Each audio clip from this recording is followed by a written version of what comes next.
Are you John Hayes? I am the living man known as John Michael. I am not the surety for the corporate trust of John Michael. Hold on. I don't need. Hold on. I'm just asking, just straightforward. Are you John Hayes? I am not the corporation of the John. Okay. Who started the trust in your name? The Corporation of the United States of America after its bankruptcy. Oh, you went through a bankruptcy? No, the United States of America, the corporation did. I object, Your Honor.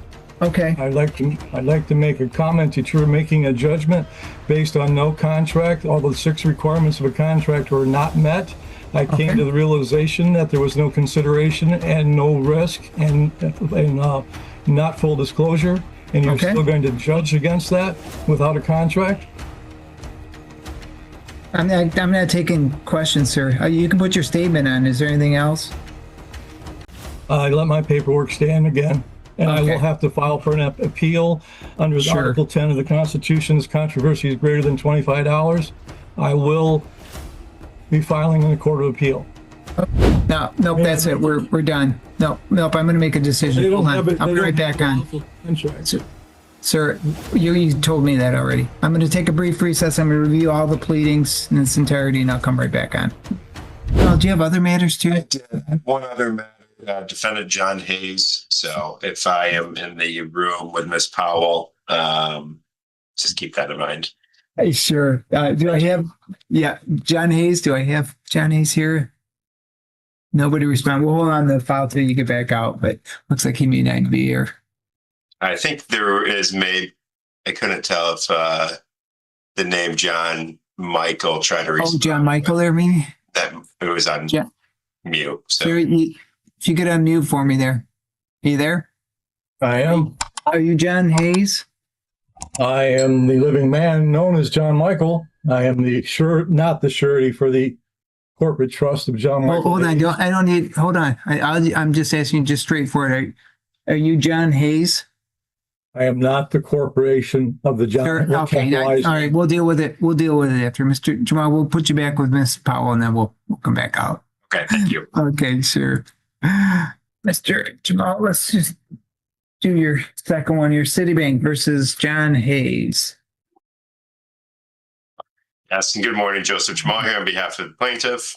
This is file 2425, and I've got another gentleman here, John Michael, who apparently has filed paperwork. Yes. Mr. John Michael, you've got semicolon Hayes, respondent. First of all, are you an attorney? I am not. Okay. So do you have, you're alleging in, I guess, all these documents that you're somehow a representative for John Hayes. Is that right? That is correct, sir. So how are you, or it says beneficiary. Do you have some paperwork giving you some authority to act for John Hayes today? The UCC 1 that was filed. What? No, is there an order, court order? I understand the rules and the statutes and the laws, but do you have anything that says, listen, you've got authority? I have nothing other than the process of the United States Corporation that started the trust in my name. Who started the trust in your name? The Corporation of the United States of America after its bankruptcy. Oh, you went through a bankruptcy? No, the United States of America, the corporation did. Oh, I got you. But you have nothing that says you can represent John Hayes then? I'm not acting as surety for John Hayes, that is for sure. All right. So we've got a motion to dismiss. I don't have an attorney that's filed a motion to dismiss. I guess, Mr. Jamal, let's hear that first, I guess. Your Honor, I guess my understanding, you said motion to dismiss. Is that for plaintiff's motion for summary judgment you're referencing? Well, you've got your summary disposition motion that's out, but he's got also, it looks like his motion to dismiss, defendant's motion to dismiss. That's one I think is probably easier to deal with first. Okay. I don't even know what it, but frankly, it is, but you did respond to it, it looks like. Plaintiff's response to defense motion to dismiss. Anything you want to tell me on that one, I guess? Nothing further, but for the fact that, based on my understanding of the court rules, everything was filed as required by the law. No actual documentation is required with the notice pleading state, of which Michigan is. Notice was provided since we have provided detailed account documentation supporting our claim.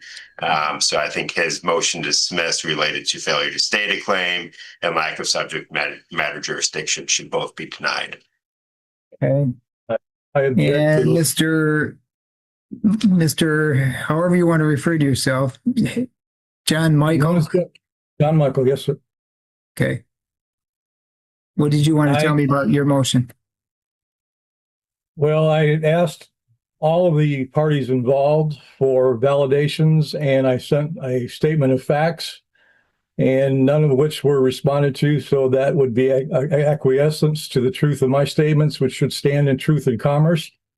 I asked for a contract and demonstration where there was adequate consideration giving, and did not receive any of that. It's my understanding that the consumer credit transaction or the application was taken by the Citibank and Best Buy to securitize the collateral to the Department of Treasury for their funds. They were paid, and now they're asking for me to pay in addition to that. I did not realize any of this was true until recently. And now if I am continuing to be required to make payment in any form of negotiable instruments, they are, in my opinion, are being unjustly enriched. They have never given me a contract with a signature. They've given me valid verification by bills and statements, but never anything that would demonstrate that they ever had anything at risk or that they lost anything. Therefore, without a contract, there is no standing, there's no claim to bring remedy to. You find there's been significant number of documents that have been filed, one being the motion to dismiss this matter. It's signed John Michael, Hayes beneficiary. I've got no indication that John Hayes, who's pleading this is filed against, is in fact here. I've got no attorney representing John Hayes. I've got some allegations that John Sir, Michael, hold on, sir, submit it's my any- turn. Sir, it's my turn. John All right. Michael is somehow representing John Hayes. That's one problematic point with the motions that were filed. It's got a notice of special appearance, but I can't have a special appearance without some authority from John Michael. I did get a chance to review nonetheless all the documentations with regard to the motion to dismiss. I reviewed plaintiff's response to that defense motion to dismiss. I do find there are a significant amount of documents that have been attached regarding this account that alleged to have not been paid. It's a credit card account of some sort. All of the addresses match up to the same John Hayes at the same address, 5141 Flagler Street, Flint, Michigan, 48532. Statements were going to that address. I see the card or the account was used on that occasion. So throughout the documents that have been supplied, I also find that there were some payments made on that account as well. Therefore, based upon all of the evidence at this point, based on this motion to dismiss, that motion is denied. And now we're on plaintiff's motion for summary disposition based on MCR 2.116. Is it a C9, C10? I guess I gotta look. C9, C10 motion. Mr. Jamal, this is your motion.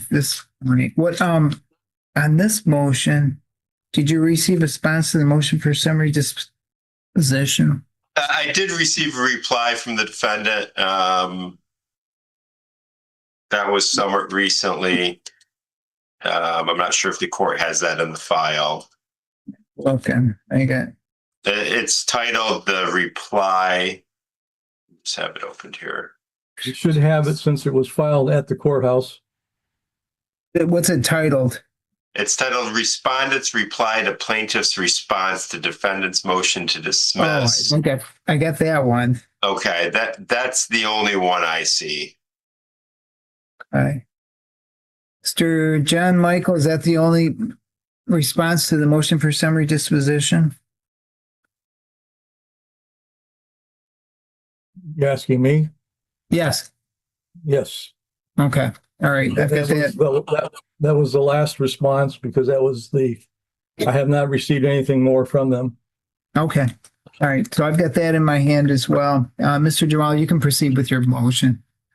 Yeah, so the motion is primarily based on 2.116C10. Included with our motion for summary, we've provided detailed account statements that breaks out the usage of the account from a zero balance to the balance we're seeking in our complaint. We show not only usage, but also payment made towards the account. Those statements were sent to the address we currently, I believe, service was made to defendant at. Given those facts, we are seeking a motion for summary be granted in the amount as requested. And I would just indicate too, defendant has referenced seeking a wedding signature, additional contract terms, etc. However, usage of an account constitutes agreement for liability on that account. These statements specifically indicate that this account was sent and used without objection by defendant, and therefore liability should exist. Okay. And the amount, it looks like, just on the, I don't want the court cost, but it looks like the damages for the card, the account itself is $2,349.65. Is that the right amount? That is correct, yes. Yeah. All right. And that should be supported by the last statement we have included in our packet. Also has a balance of $2,349.65. So let's see that here.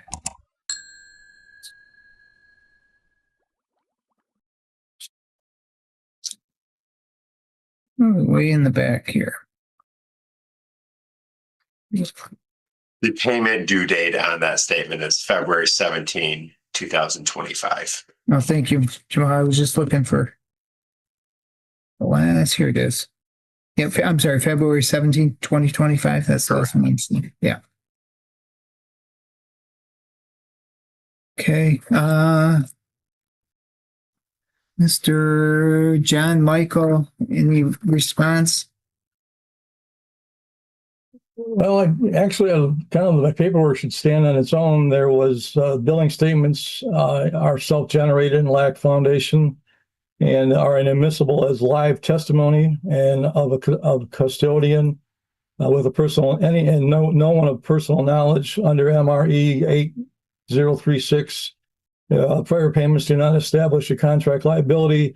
My realization of the fact that the Citibank, Best Buy, and or the law firm have provided any adequate compensation to complete the contract, and nor did they express the fact that they were changing my standing from the creditor because it was my credit worthiness that created the substance for the loan.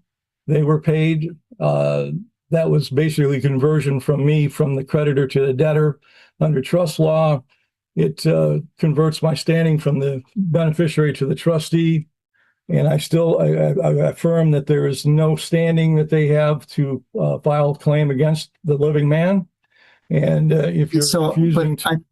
Mr. Michael, from what I hear, though, you're acknowledging that this is your account. I am not acknowledging that it is my account. Well, you just said that they used your credit standing to form the basis of the contract originally. Yes, that is true. So how are you not? Therefore, if it was my financing credibility that funded this loan, how do I owe them any money? Sure, quite understand, Mr. Jamal. I'm hearing you. The only response I would have, Your Honor, is he does reference admissibility. I think Michigan law is pretty clear that when it comes to a motion for summary, documentation is admissible to the extent that it would be admissible at a trial with proper foundation being laid. Foundation does not need to be laid at the motion for summary stage. There is no need for testimony or additional authentication. So the statements are properly before the court at a motion stage. Okay. Okay, I'm just going to take a brief recess off the matter. I'm going to review the May I make a statements that have been comment? supplied. No, nope, May I that's it. We're done. Nope, I'm going to make a decision. They don't Hold on. have it. I'll They be right don't back have a on. lawful contract. Sir, you told me that already. I'm going to take a brief recess. I'm going to review all the pleadings in its entirety, and I'll come right back on.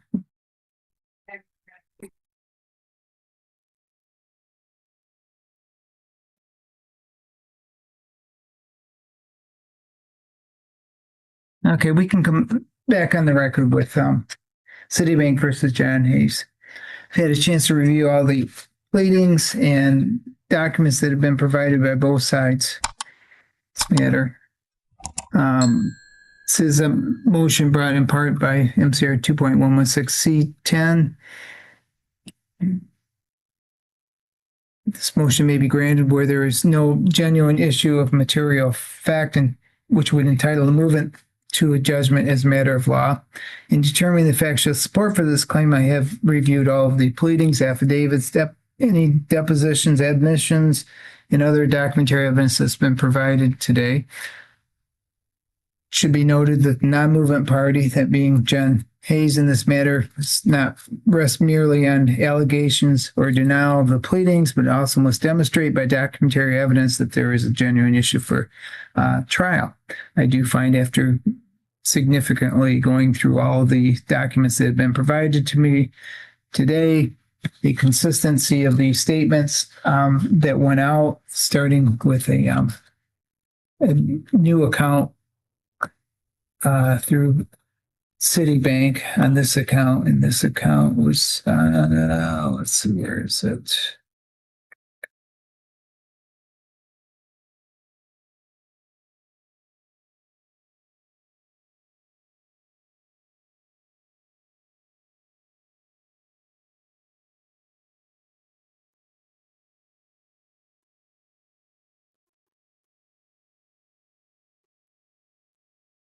Card ending in 8271, John Hayes. You find that there was this card was used over a significant period of time. There were also payments made over a period of time. The address was sent, all of these documents were sent to, these statements were sent to John Hayes at 5141 Flagler Street, Flint, Michigan, 48532. Do find it's consistent with what's been complained of, the amount owing. The final statement that has been complained of today, February 17th, 2025, shows a balance owing of $2,349.65. Find based upon all the documents, all the pleadings, there's no genuine. Cognitive dissonance explains what just happened. If he admits the account is real, his living man, not the corporate fiction. Position collapses. So he reframes the debt as fraud and unjust enrichment. Psychologically consistent, legally fatal. Courts decide evidence, not identity theory. Once the judge finds no factual dispute, belief systems stop mattering. Material fact grant motion for summary disposition to Citibank for damages $2,349.65 plus court costs that are being requested. Mr. Jamal, I thought I saw somewhere in here. There was a proposed judgment submitted with the motion. Okay. Just got to find it. Everything's still in order. It's typically page 7 or 8. If it's still in order, does that mean I may have torn it apart? Is that what you tell me? I'll find it here. It's probably the last page. I think I saw it somewhere in here.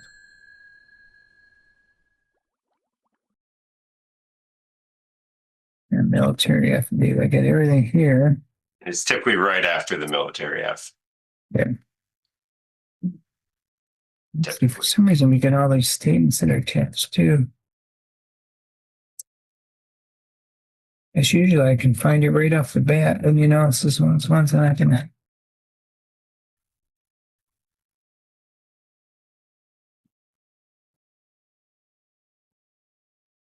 If needed, I can email. Do you have the figures in front of the court costs? I do. What do you have? Filing fee of $75. Okay. Motion fee of $20. Okay. Service fee of $58.68. 68. Total is $153.68. Add that to the damages amount referenced, and total balance is $2,503.33. Okay. Oh, here, when I found it right at the end. There it is. I do have the proposed judgment showing the amount I asked for damages originally.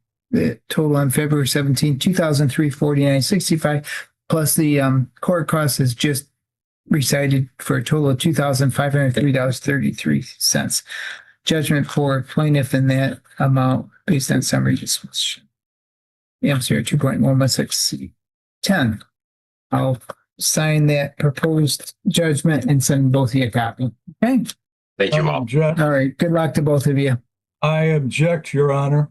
Okay. I'd like to make a comment that you're making a judgment based on no contract. All the 6 requirements of a contract were not met. I came to the realization that there was no consideration and no risk and not full disclosure. And you're still going to judge against that without a contract? I'm not taking questions, sir. You can put your statement on. Is there anything else? I let my paperwork stand again. And I will have to file for an appeal under Article 10 of the Constitution. This controversy is greater than $25. I will be filing in the Court of Appeal. Leave it at that. And I've signed the summary disposition judgment I just ordered. And we're all set. Good luck to both of you. Okay. Bye. Fraud.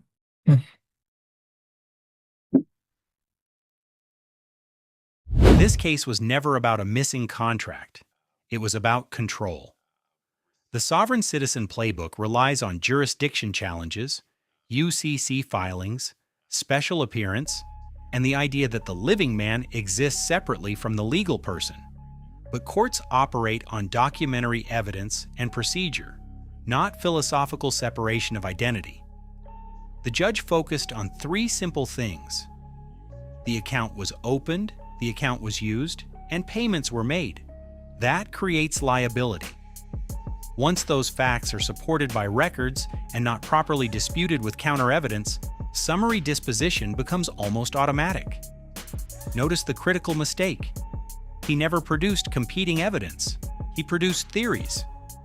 Under MCR 2.116C10, once the plaintiff shows documentation, the burden shifts.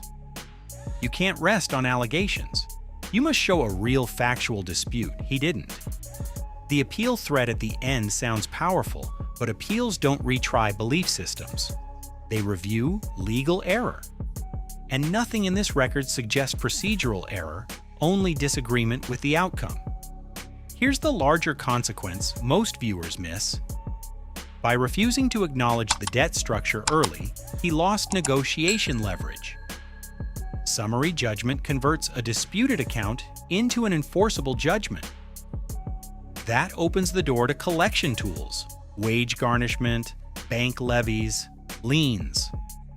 A $2,349 balance just became a judgment with court costs attached. Small decisions like ghosting payments and choosing ideology over evidence compound fast. And the system doesn't argue back. It documents, reviews, and signs. That's where the real power sits.